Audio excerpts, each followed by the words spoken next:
Hello students. Today we shall begin with a new lesson, Judiciary. A judicial system consists of the mechanism of courts that a citizen can approach when a law is violated. What is the role of judiciary? Courts take decisions on a very large number of issues. Broadly speaking, the work that the judiciary does is divided into three parts. First, dispute resolution. The judicial system provides a mechanism for resolving disputes between citizens and the government, between two state governments, and between the center and the state government. Second, judicial review. Now, as the final interpreter of the Constitution, the judiciary has the power to strike down particular laws that are passed by the Parliament, if it believes that they are violated on the basic structure of the Constitution. And third, upholding the law and enforcing fundamental rights. Every citizen of India can approach the Supreme Court or the High Court if they believe that their fundamental rights have been violated. What is an independent judiciary? The branches of the state, like the legislature and the executive, cannot interfere in the work of the judiciary. The courts are not under the government and they do not act on their behalf. All judges in the High Court as well as the Supreme Court are appointed with very little interference from the other branches of the government. And once appointed to this office, it is very difficult to remove a judge. Now, what is the structure of the courts in India? There are three different levels of courts in our country. Each state is divided into districts and they are presided over by a district judge. Each state has a high court, which is the highest court of that state. And at the top is the Supreme Court that is located in New Delhi and is presided over by the Chief Justice of India.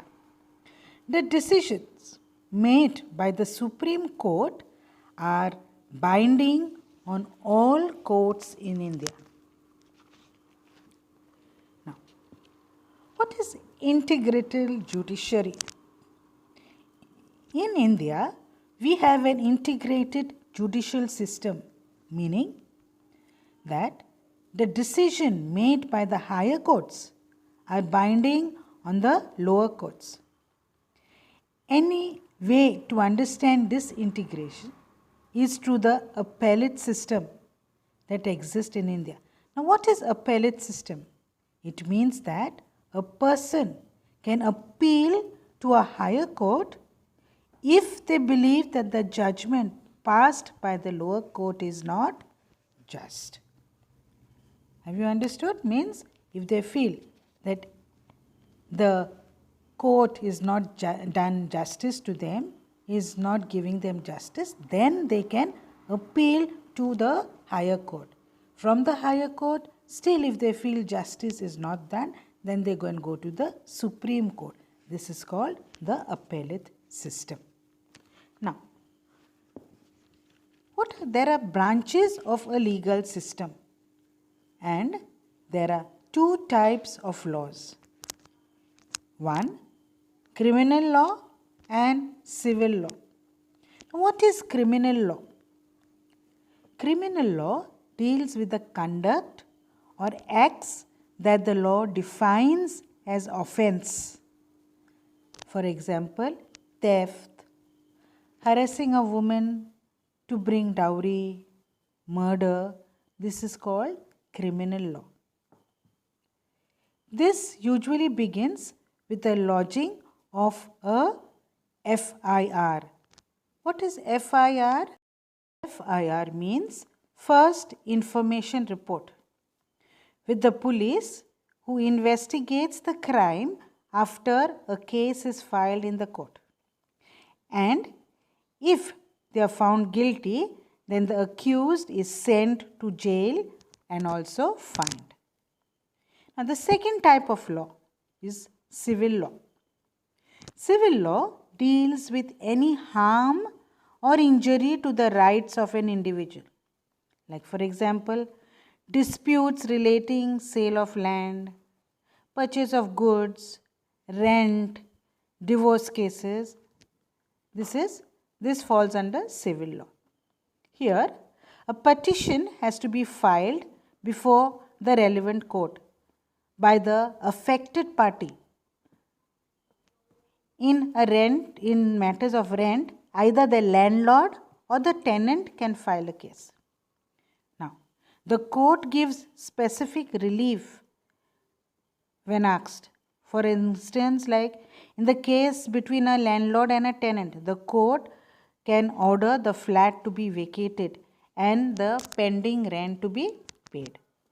Have you all understood this, students? Yes. Now, access to courts.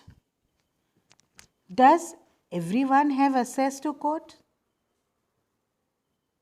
While the courts are available for all, in reality, access to court is very difficult. Not to the rich, but to the common and the poor people in India. Legal procedures involve a lot of money and paperwork as well as time. So, for a poor person who cannot read, whose family depends on daily wages, going to court and get justice is a very, very remote idea for them. So, in response to this, the Supreme Court in the early 1980s devised a mechanism of public interest litigation, or the PIL. Why was this? This mechanism was devised to increase access to justice for all. Here, in public interest litigation, it allowed an individual or an organization to file a PIL in the High Court or the Supreme Court on behalf of those whose rights were being violated. Now, the legal procedure was very simple. They only had to give a letter or a telegram addressed to the Supreme Court or the High Court, and this was treated as an PIL. So, students, have you understood so much? What is judiciary? How judiciary helps? What are different types of courts? The High Court, the District Court, the High Court, the Supreme Court. These are the three levels where justice is given. We shall learn more about judiciary in the next chapter.